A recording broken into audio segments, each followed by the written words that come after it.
Hey guys, what's up? Welcome to today's video. Welcome back to my channel. Kai is here. If you hear the music, Jax is right there. It's his turn to pick out what he wanted to watch, and he wanted his dancing veggies. Anyways, today I'm doing my monthly favorites, my May favorites. I'm excited to do this video. I'm filming this a little bit earlier than the end of May. I'm filming this on the 26th of May.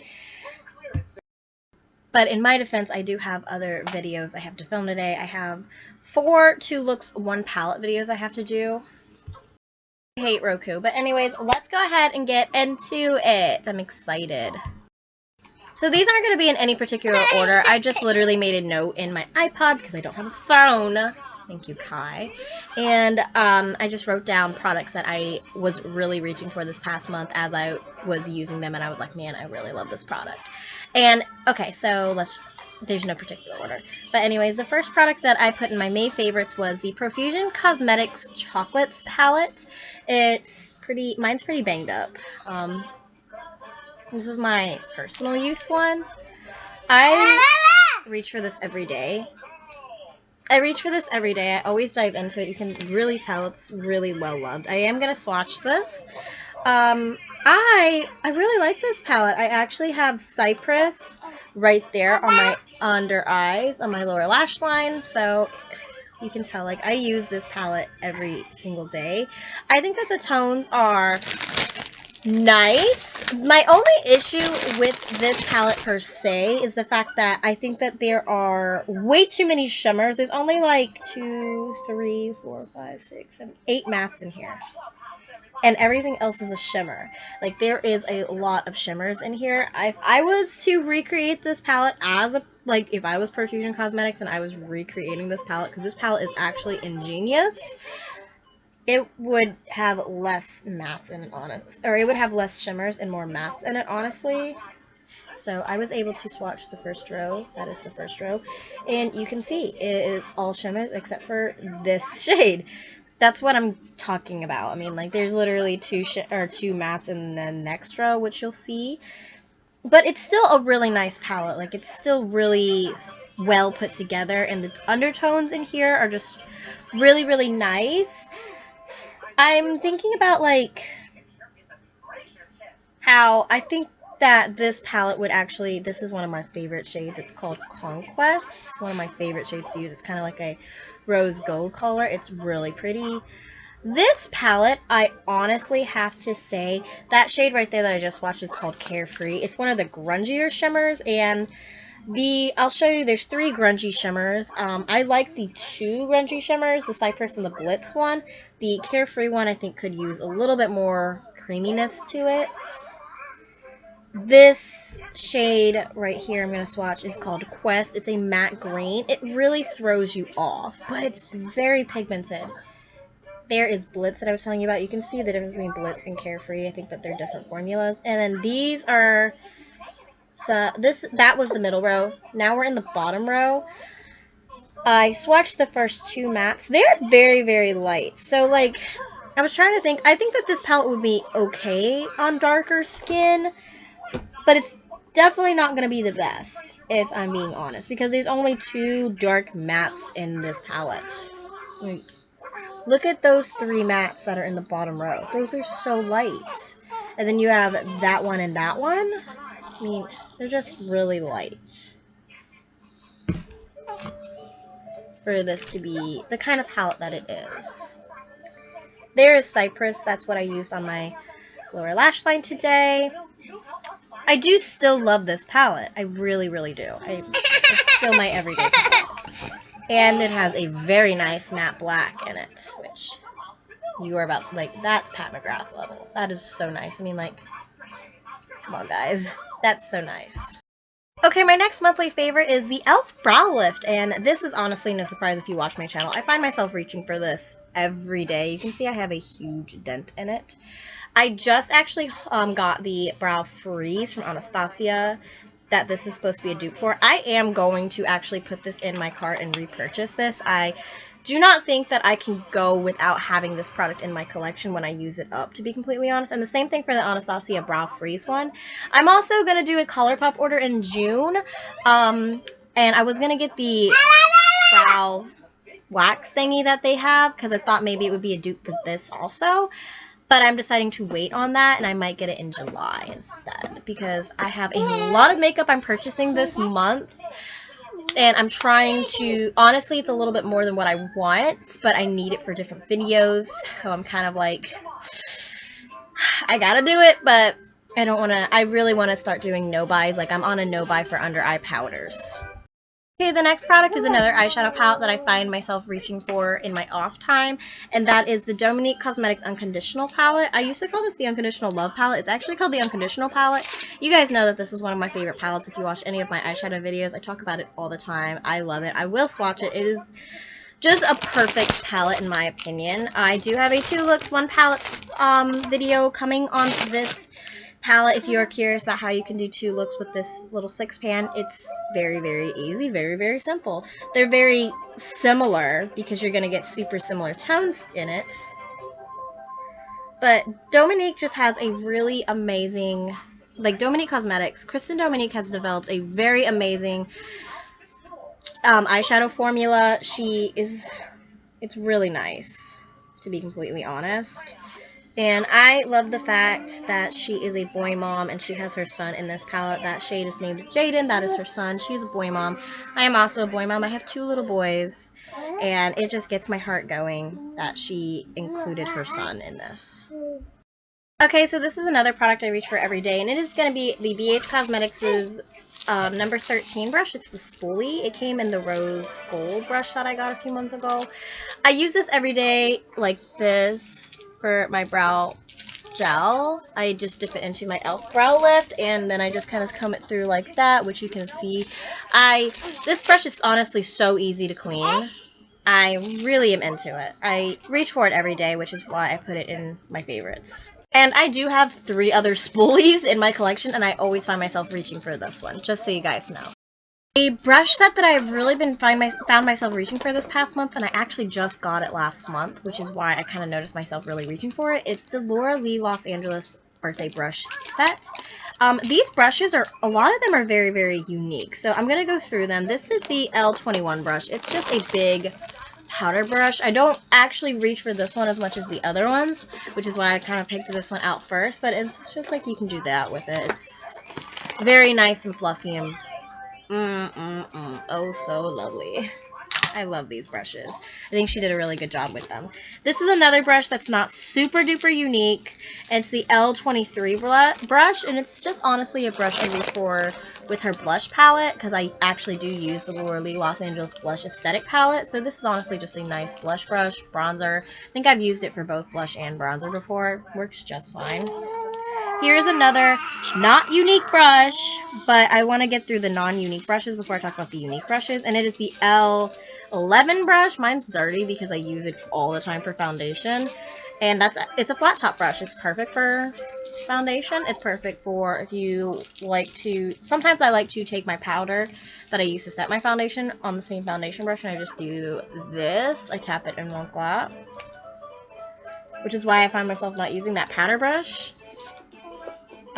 This is honestly perfect. I am such a giant fan of flat top brushes. I have 5 actually in my collection now. They are so amazing. Her eye brushes. This is the L26 brush. It is a crease brush. It's so perfect in the crease. I actually have a little bit of this is sticking a little bit weird. I'm trying out a new eyeshadow palette from Catrice today. It's the Modern Smoky palette, and for some reason on this eye it's sticking weird, but on this eye it's fine. Which usually this is my good eye and this is my bad eye. So I'm just going to use this brush really fast to try and see if maybe a clean brush can fix this for me. If not, it's fine. I'm not going out with this look. It's just kind of embarrassing. Can't get this fixed. I don't know why it's sticking so weird like that on the one eye and not on this side, because I did the same thing on both eyes. I don't know. I'm going to be taking this eye look off soon because I have 2 looks, 1 palettes to film. This is the L30 brush. It's just a square brush. I tend to use these for the brows. You can also, I've used them for liner as well. I think I used this for eyeliner last time because I was really into using black eyeshadow for eyeliner, but today I used a liquid liner that I'm trying to use. Really good. This is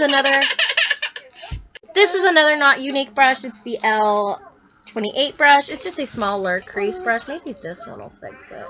It's perfect for right here. What I find myself using this for, though, a lot of is under the eye. Can I? Like, do you guys see what I see where it's sticking weird right here? Like, I don't know why it's doing that. Jackson. I have both kids in here, by the way. I don't know why it's sticking weird like that. I am going to take this makeup off soon, so I'm fine with that.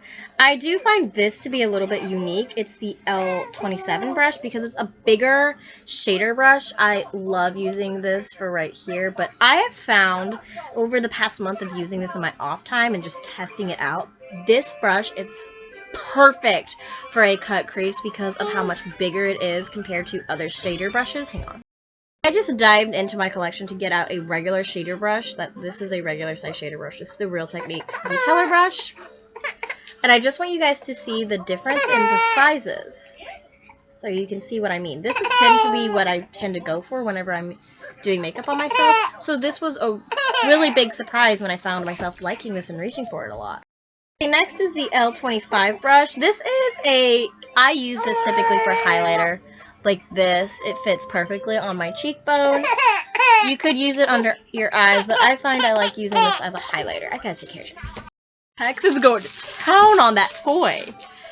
Next is the L22 brush. It's kind of like the Elf Beautiful Bear brush, just bigger, which is why I find myself reaching for this more. Perfect for bronzer. Perfect shape for bronzer. It's amazing. I think Jackson's ready for his nap, so I'm going to finish this really fast. This is the L24 brush. This is unique. Like, look at the shape of this. I love this for the under eyes. Jackson just wanted to let you guys know that he was a brave boy the other day and got his shots. And that's why he's a little fussy bucket and he wants his mama. He needs the extra snuggles. Oh, and another thing is he's got little teefies coming through. I love it. You see, he's more calm than you ever were. You would never let me do this at 6 months. Okay, next product is the Paula's Choice Skin Perfecting 25% AHA and 2% BHA Exfoliant Peel. Yes, baby. I'm going to show you guys the consistency of this because it's pretty. It's kind of a blue, lavender, periwinkle kind of like it's really pretty. So, I'm going to exfoliate my hand. Burning. It is a nice skincare product. I love Paula's Choice for anything when it comes to my pores because I have medium-sized pores, I would say. They're not giant by any means, but they're out there sometimes and I don't really want people to see them. I mean, you can't see them on camera. I mean, they're perfectly fine right now. They're perfectly fine in person because I did this a couple days ago. This is a one-time mask kind of thing. I will do a skincare routine about how I use this if you're curious, but all I really do is apply it to my face once a week, sometimes more depending on how much makeup I put on my face that week. And I leave it on for longer than 10 minutes. It says to leave it on for 10 minutes. I leave it on for after 10 minutes. I don't care. Whenever I feel like taking it off, I take it off. And I always have, my pores are always shrunk. Paula's Choice definitely is the skincare brand I go to if I want to do anything when it comes to pores. Okay, next is a shadow I've really been reaching for a lot in my off time. And it is the Morphe 2 Jelly Shimmer in Confetti. So, I really reach for this by itself whenever I'm not filming, and I literally just put that on my lid, and I'm literally that mascara, and I am out the door. And that's a look I've been doing that's very simple, and I've been doing it a lot, and I really have been liking it. So I talked about this quite a bit in my 2 Looks 1 Palette series. My favorite, this is honestly shouldn't be a surprise to you if you watch my favorite 2 Looks 1 Palette series. And that is that I love this LA Colors Eye Primer in the matte finish. This is honestly a combination of everything I need. I enjoy using it. I literally I'm almost out. I've had this for 2 months. That's how much I love this. I'm very surprised because I didn't think I was going to go in liking this because LA Colors doesn't usually have good products. But anyways, it looks like this. I don't care about it having a matte finish. That's just the color it says. So it is thin, which I prefer a thinner primer. but it's also blanking out my canvas. Like, it blanks out my eye perfectly, but it's not too thick. It's literally the perfect combination of what I want. I want something to blank out my eye so I can have a clear base, and something that's not too thick. I don't like thick primers. I don't like setting this. I have set it before. I actually set it today because I was trying out a new palette. But I think it works fine set, but I think it works better not set. So that's why I set it, because I wanted to see how the shadow palette performed. I'm used to setting it, but I prefer not to. So next is going to be the Colourpop. Next is going to be the Colourpop No Filter. It's called Sheer Pressed Powder. I have mine in light. This is the one I use. I used to use fair under my eyes, but now I use light because I ran out of fair. Fair. You'll see it in my empties for the month. This is such a good powder. Oh my gosh. Like that is, oh my gosh. It's so good. It is amazing. It really is. I really recommend these no filter powders so much. Okay, so this is the last product of my favorites, and I actually finished one of these, which you'll see in my May empties, because I just decided I was done with it. So I haven't been using this one very, very long, but I do feel the same way about this one, because I think it's the same formula, and it's the Rimmel London and Kate Moss contour palettes. These are old, I know, you can't get them anymore, but I actually found them in my collection when I was going through my collection, and I was like, I've never used these, so I might as well bring them out and use them. This is the Golden Sands one. I used to have the Coral Glow. These, I find, aren't super pigmented. There's actually glitter in this bronzer. But when I put the powder, like when I put it on my face, it just looks natural. And that's what I like about these, is that it has a natural look to it. Like, that bronzer looks nice. The blush I don't wear. I wear Laura Lee, and the highlight is Jeffree Star. But, I mean, I just really have been enjoying these powders. I think the last one I had was Coral Glow, and this one's Golden Sands. So there you have it. That is all the products I have been enjoying in the month of May. I hope you guys enjoyed this video. I actually just recently did my monthly haul because I am just missing one box and it's not going to get here till after the 1st of June, which I can't do my monthly hauls, and after the month is over, I don't do that. And I was like, whatever, I'll just do it now. And it was only like 2 products that I was missing. But anyways, I actually added a bunch of products from that haul into my collection of stuff I'm using every day. So I'm excited to see where those new products that I just added into my collection place next month. And yeah, hope you guys enjoyed, and I'll see you guys in tomorrow's video. Bye guys.